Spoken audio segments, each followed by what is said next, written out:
খ্রিস্টানদেরকে বন্ধু বানাবে, মোদির লোভে, ক্ষমতার লোভে, টাকার লোভে, পদের লোভে তারা ওই ইহুদি খ্রিস্টান হয়ে যাবে। কথা ঠিক কিনা?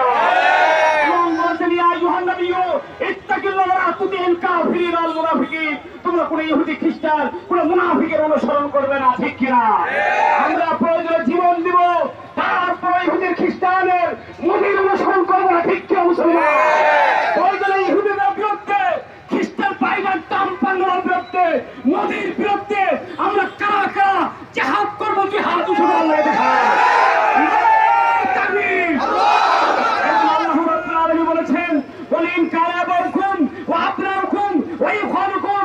এভাবে আপনি বলে দিন, যদি তোমাদের পিতামাতা, তোমাদের ছেলে মেয়ে, তোমাদের স্ত্রী, তোমাদের ভাই বোনেরা, নেতা নেত্রী, ছেলে মেয়ে, তোমাদের টাকা পয়সা, ব্যাংক ব্যালেন্স এবং তোমার প্রাসাদ, তোমার ব্যবসা বাণিজ্য যদি আল্লাহ রাসূল থেকে, জিহাদ থেকে প্রিয় হয়, তোমরা আযাবের অপেক্ষা করো। ইল্লা তানফিরু আযিবুকুম আযাবান আলিমা। আমরা আজকে ফিলিস্তিনের পাশে, ইন্ডিয়া মুসলমানের পাশে না দাঁড়ানোর কারণে আল্লাহ আমাদেরকে ঘরের মধ্যে আযাব দেবে। কথা ঠিক কিনা?